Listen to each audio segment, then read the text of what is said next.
5 glitches in the Matrix stories. Number 5.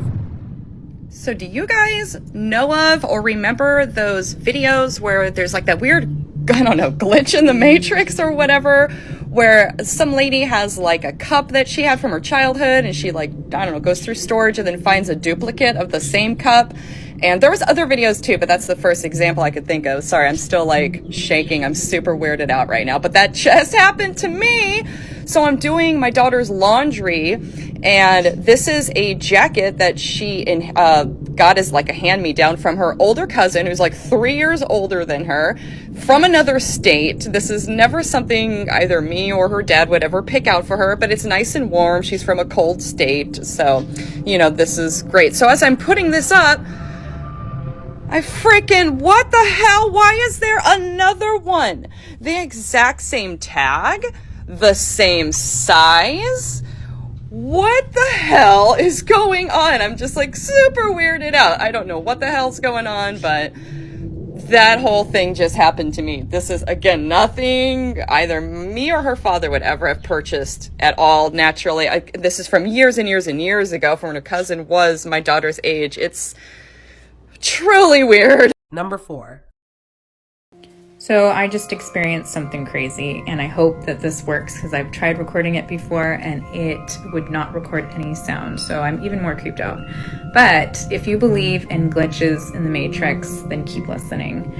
I got home today and my husband and son were doing a puzzle at our kitchen table, and it was a puzzle that we had just gotten our son because he loves puzzles right now. It's his special interest, so we're kind of collecting this specific kind of puzzle, and I'll show you in a second. But he asked me if I had bought a second of the same puzzle, and I was like, no, like there's no way.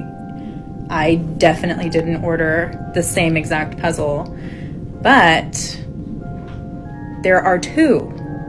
All of a sudden, a brand new box of this puzzle that we ordered on April 26th. It got here on April 28th. So you can see Ocean Puzzle delivered on April 28th. We've had this puzzle since April 28th. He's been doing it over and over again since then. And all of a sudden today, there are two.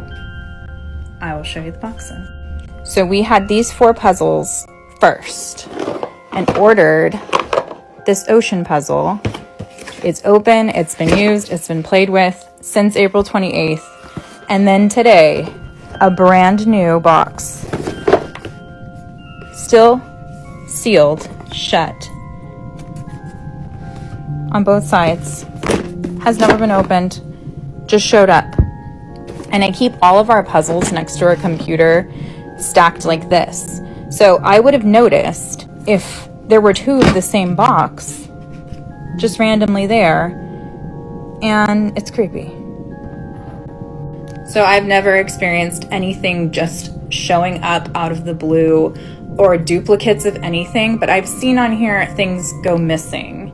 And so I wonder if anybody's experienced anything like this, or is it some crazy timeline shift or what, but I still can't believe it because there's no way that I ordered a second one and it arrived in a box and opened it. I know I definitely didn't open another Amazon box. My husband definitely didn't open another Amazon box because my son does these puzzles over and over again, like pretty much on the daily. So we know what we have and we deal with these boxes, you know, like stack them up, clean them up, put them away.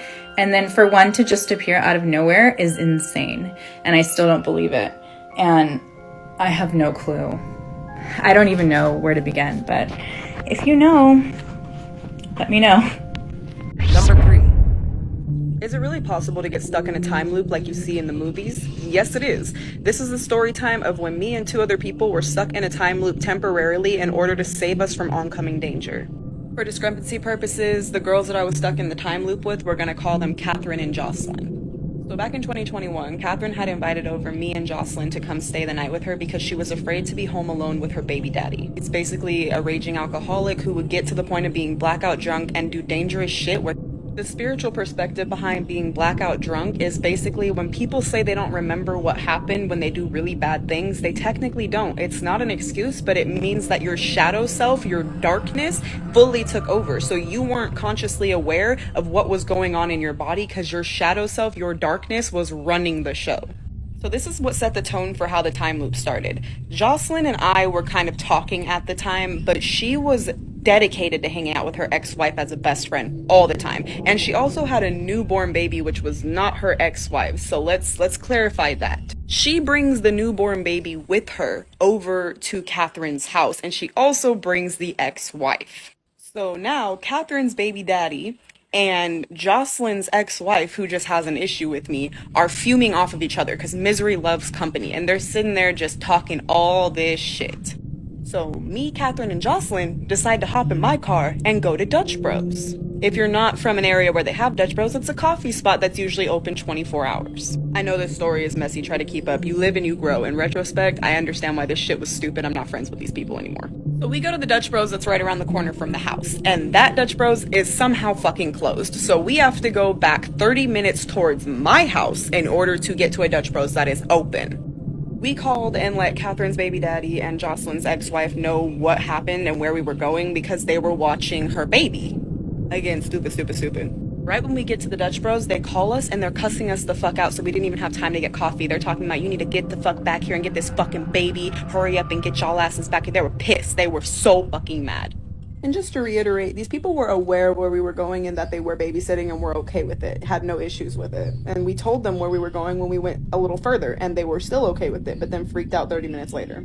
So here's where the time loop starts. We're on our way back, and we all grew up in Sacramento. We know the city like the back of our fucking hands. You could not tell us that we didn't know it. So right before the time loop started repeating itself, we somehow ended up on a road that none of us had ever seen. And like I said, we all were born and raised in Sacramento. None of us had ever seen this road. The GPS was glitching and didn't know where we were either. It wasn't even like we were in Sacramento. Watch part 2 for the rest because I'm running out of time. I got stuck in a time loop. Yes, a time loop like the kind that you see in movies. This is the part 2. If you haven't already seen part 1, go back and watch it. So where we left off, basically, we were stuck on some random road that none of us recognized, even though all 3 of us were born and raised in Sacramento, and even the GPS was glitching and did not recognize where we were at. So somehow, by the grace of God, we wound back up on the 99 freeway going southbound. This is where things get spicy when we started to realize we were stuck in a goddamn time loop. Alright, so you know how when you're driving, you're going to see the next 3 exits coming up? So Laguna Boulevard was the one that we needed to get off on. So as you guys can see, it goes Consumnes River, Sheldon Road, Laguna Boulevard. So we were on Consumnes River, and it should have only taken us around 6 to 8 minutes to get back to Catherine's house from where we were at. Mind you, at the point that we were on Consumnes River, it was around 11 o'clock at night, and we did not make it back home until 4:44 in the morning. So me and Jocelyn started noticing what was going on first because we saw Consumnes River, then we saw Sheldon Boulevard, and we were expecting Laguna to come next because naturally that's what should have happened. But instead, we saw Consumnes River come next, and then Sheldon Boulevard, and then Consumnes River, and then Sheldon Boulevard. The math was not mathing. So I'm sitting here thinking to myself, am I going crazy? And I didn't say anything at first, but then Jocelyn starts worrying because once again, her baby is not really in the safest of environments at the time.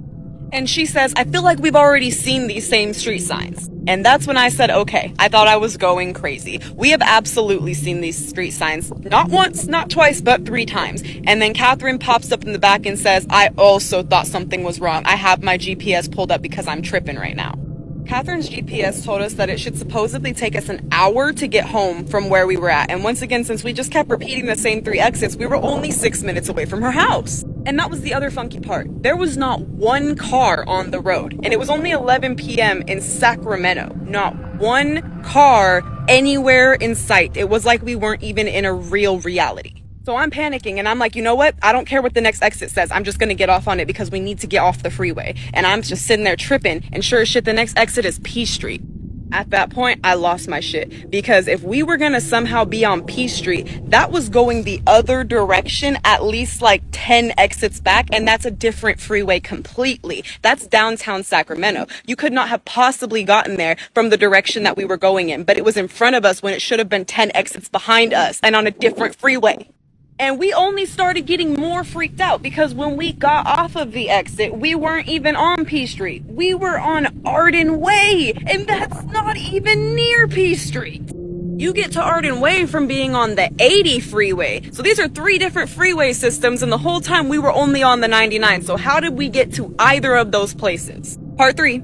I got stuck in a time loop, like when you see that in movies. Yeah, a real time loop. But this is part 3 of the story. If you haven't seen part 1 and 2, go watch them. So where we left off in part 2, all of the freeway exits were glitching and none of them were making sense. The ones that should have been 10 exits behind us were right in front of us. So we got off on exit P Street, and when we got off, we were on the street Arden Way. None of that made sense because those streets are at least a 15-minute drive away from each other. We pull into the next closest gas station because we just need to fucking regroup. We're all tripping at this point. Jocelyn starts boohoo crying and freaking out because she's like, I'm never gonna see my baby again. We should have never left. I can't believe we're stuck. We can't get home. Everyone's freaking out. Jocelyn goes and takes her phone because she wants to call her ex-wife, who's again watching her baby, and let her know what happened. But sure as shit, all of us have no bars. 0 bars. So here we are at around 11:15 at night in the middle of a dead zone with no service in a deserted area that shouldn't be deserted at all, and cannot get home because no matter which direction we drive in, the road in front of us changes to something different. So I don't remember if I mentioned this already, but where I had pulled off on, we basically went to a gas station because I had 1 mile till empty, so we needed gas regardless. When I got gas, the price was $45.45, and me being obsessed with angel numbers, I looked up what it meant. Me not being new to this, I'm aware that when you look up angel numbers, there are tons of different definitions for them, but the one that resonated the most when we first read it, and it was like the first definition we saw, was the one that referred to the partners that we were picking being dangerous and us needing to learn how to escape away from that.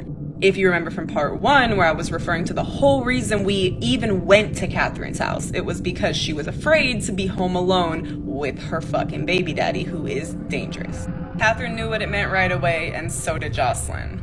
We all collectively accepted that, and then we got in the car and got on the road because we figured even if it's gonna keep changing, we have to figure something out. Okay, so this is where we're at the gas station. We decide to get on the road and start heading towards the mall because we know where there's some roads that we can get to. So sure as shit, we get on this road, this is our car, and we're driving. We see all these buildings, and then it stops, and we get right back here where we started, and we're driving, and then it stops. We can all see the mall. It's very clearly right here, but no matter how far we drive, we can't get there. So we basically stopped and parked for at least an hour and waited till we got signal. And when we did get signal, everyone GPS the quickest way home, and everyone's GPS said it was going to take us a different amount of time to get there, but everyone's was over an hour. We just start slowly driving. And we ended up getting back home, and it only took us around 10 minutes. I need y'all to listen to me. When we walked in the house, it was 4:41 a.m. But Catherine went upstairs to go check on her baby daddy that she was scared of. One more part for y'all. I got stuck in a time loop like the kind that you see in movies. This is part 4 of 4 of this story time, so go watch the other 3 parts if you haven't already. Alright, so at this point, it was 4:41 in the morning when we pulled into the driveway, and we were all scared shitless because no one knew what we were walking into. There were so many factors against us. They had told us that we needed to get our asses home at 11, and we didn't get home until 4:41. So even if we had signal to call them and let them know what happened, how the fuck do you tell someone, sorry, I'm trying to get home, but I can't because the road in front of me keeps glitching and changing to a completely different freeway? What the fuck does that even mean to someone who's not experiencing that? And if y'all recall from the first video, the whole reason we were even at Catherine's house is because she was afraid of her baby daddy, and like he was dangerous to be around according to her, so she didn't want to be there alone with him. So we didn't know what we were walking into, but we weren't gonna leave her ass there. So Jocelyn and I stay downstairs, and we send Catherine upstairs to pack an overnight bag. The house is pitch black, dark, and silent at this point. So me and Jocelyn are both watching the clock, and I'm not even kidding. I cannot make this up. I shit you fucking not. It went from 4:41 to 4:44. It skipped 4:42 and 4:43 completely and just went to 4:44. When that happened, me and Jocelyn looked dead at each other, and we were like, uh-oh. Because there was this ominous feeling, because, Catherine had gone upstairs by herself, and we saw an angel number, and not just an angel number, but one that skipped to an angel number, and that specific angel number meaning that you're being divinely protected from something. So we start freaking out, and we start walking upstairs quietly to try and figure out if Catherine's fucking okay. She comes out of the fucking room with this ghost white face, like she just literally saw a ghost, and she is absolutely terrified, and she's like, go downstairs, go downstairs, go downstairs. So at this point, Jocelyn's like, I can't stay, like, I have to go, and I'm like, go ahead, I'm gonna take Catherine home to my house, she's gonna spend the night with me, it's fine. So we asked her, like, what happened? And she was like, you guys, I can't explain it, but that's not, we gonna call him Cody. She was like, that's not Cody. I don't know how to explain it to you guys. He was up there, he was in the bed, but it wasn't him, and I am absolutely terrified, and I cannot explain what I'm seeing, but it's not him, and we need to leave.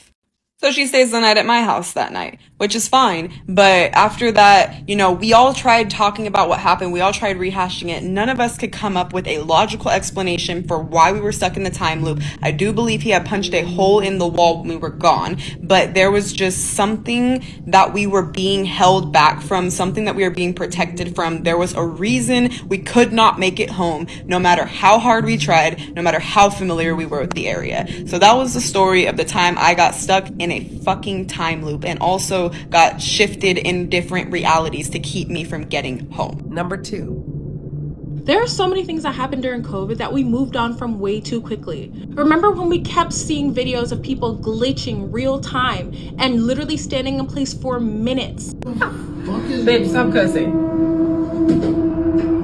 Wait, she's not moving at all. That's what I'm saying. What is going on? And after a few minutes of her just standing there motionless, people started walking over because they were concerned. It didn't make sense why she wasn't moving. Look, is no one seeing this?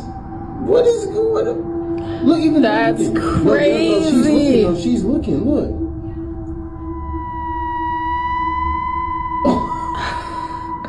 And there were multiple angles of this video of the woman literally not moving. Nothing about her was moving. Nothing about her was spasming. She just glitched. And I saw other videos of this. Do you guys remember seeing this? Because there are a bunch of other things I keep asking if people remember from COVID, and people aren't remembering anything, and we're not able to find videos anymore. I low-key feel like COVID was a fever dream that majority of people don't remember. Number 1. So I think I experienced a time lapse, a time loop, a time warp yesterday in North Carolina, and I'm aware that everything I'm about to say is going to sound very weird and insane, but I cannot quit thinking about it, and I just need to tell somebody because I don't know what to make of this. So I am driving yesterday, just getting to North Carolina. I'm on I-95, and there's a lot of traffic. It's not really bumper to bumper, but it's getting there, whatever. And suddenly, right in front of me, we're going though, like we're moving. This red car slams on their brakes, like bad, and I'm right behind them. And so now keep in mind, everything I'm about to say, this is happening in like split seconds, but like it's gonna sound like it was longer, but obviously you have to make quick decisions when you're driving. So they slam on their brakes, and I went to jump over to the left lane. There's a tractor trailer. So I jumped over to the right because there was a small little space, and I felt really bad, and I paid attention because I kind of cut off this white truck.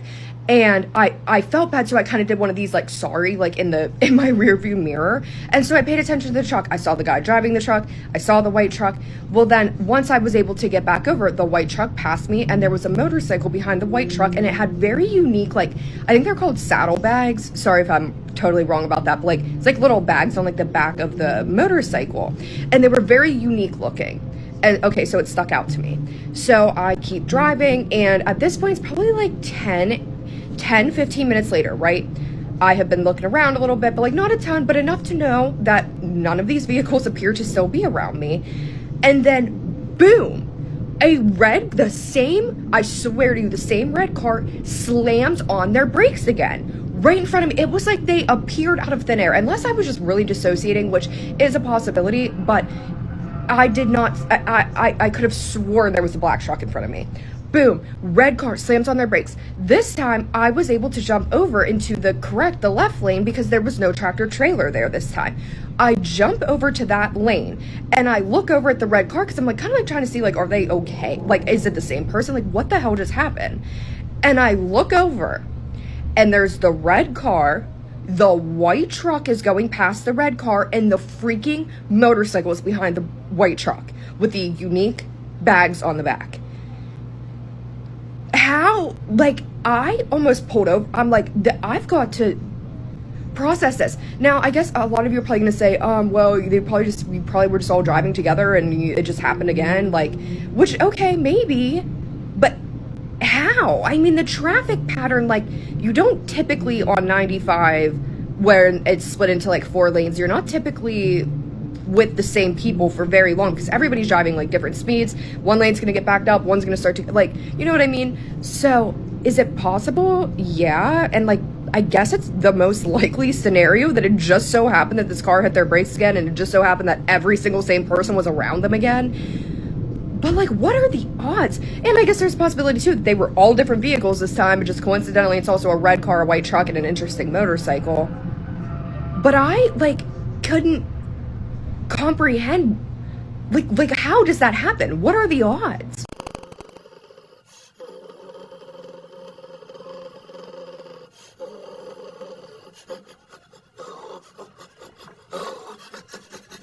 I want to be a good boy.